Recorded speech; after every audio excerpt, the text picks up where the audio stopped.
আসসালামু আলাইকুম। আমি শামীমা মুহিব সালমন কিচেনে আপনাদের সবাইকে স্বাগতম। ডাল পুরি বা আলু পুরি এটা কিন্তু অনেকেরই ফুলে না, তো ভাজার সময় কিভাবে ফুলতে হয় তার কয়েকটি টিপস আমি আজকের ভিডিওতে দিব। চলুন দেখে নিচ্ছি কিভাবে ফুলকো ফুলকো পুরি তৈরি করতে হয়। এখানে আমি 1.5 কাপ আটা নিয়েছি, তবে আপনারা কিন্তু ময়দা দিয়েও পুরিটি তৈরি করতে পারবেন।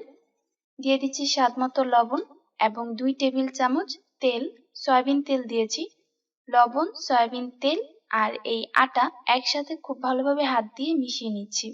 পুরি তৈরির ক্ষেত্রে এই ডোয়ের উপরই ডিপেন্ড করবে পুরিটা কতটুকু ফুলবে। আর এখানে আমি দিয়ে দিচ্ছি বেকিং পাউডার, তবে আপনারা চাইলে বেকিং সোডা দিতে পারেন, বেকিং পাউডারও দিতে পারেন। আবার এই দুটার একটাও যদি না থাকে তাহলে বাদ দিতে পারেন, না দিলেও হবে। এমনভাবে পানি দিতে হবে যাতে এটা একটি সুন্দর ডো তৈরি হয়। আমার এখানে 3/4 কাপের মতো পানি লেগেছে। এখন এর উপরে তেল দিয়ে 10 থেকে 15 মিনিটের জন্য এটিকে রেস্টে রেখে দিচ্ছি।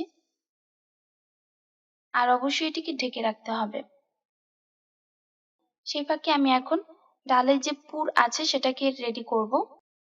এবং এখানে এটা হচ্ছে জিরা আর ধনিয়া গুঁড়া একসাথে, এটা হচ্ছে টেস্টিং সল্ট আর হচ্ছে কাঁচামরিচ কুচি করে দিয়েছি, এগুলোকে আমি একসাথে দিয়ে দিচ্ছি। আপনাদের কাছে টেস্টিং সল্ট না থাকলে এটা বাদ দিতে পারেন, আর নর্মাল সল্ট তো এমনিতেও দিতে হবে। আর এই হচ্ছে সেদ্ধ ডাল, আমি এখানে মসুর ডাল নিয়েছি, তবে আপনারা চাইলে খেসারির ডালও নিতে পারেন। মসুর অথবা খেসারি দুটো একসাথেও নিতে পারেন।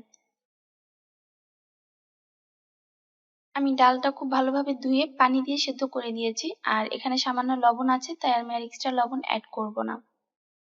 ডাল দিয়েছি 1/2 কাপ।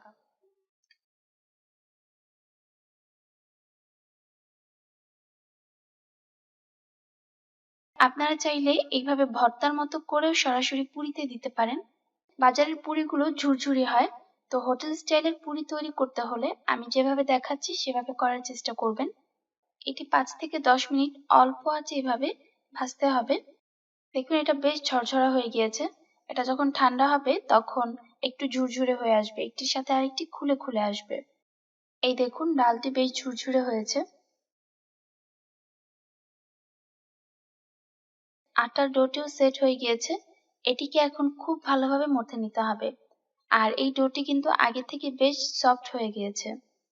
এটিকে খুব ভালোভাবে মথে নিচ্ছি, একটু সময় নিয়ে তারপর মথে নিতে হবে।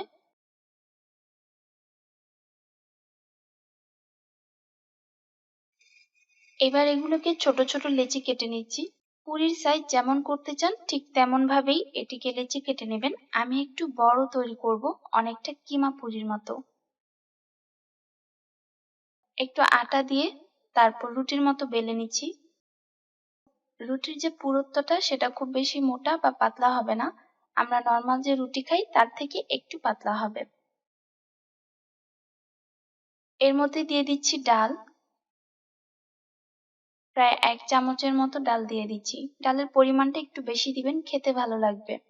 এইভাবে সবগুলো মুখ একসাথে নিয়ে নিচ্ছি, তারপর এটিকে একটু প্যাঁচ দিয়ে দিতে হবে, হোটেলে যেমনটা করে। এবার এটিকে এভাবে বেলে নেব।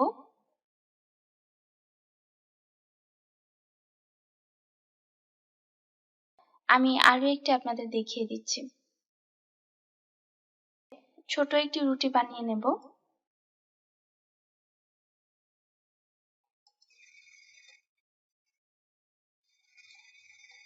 বেশি পরিমাণে ডাল দিয়ে এর সবগুলো মুখ একসাথে করে এভাবে একটু প্যাঁচ দিয়ে দিতে হবে।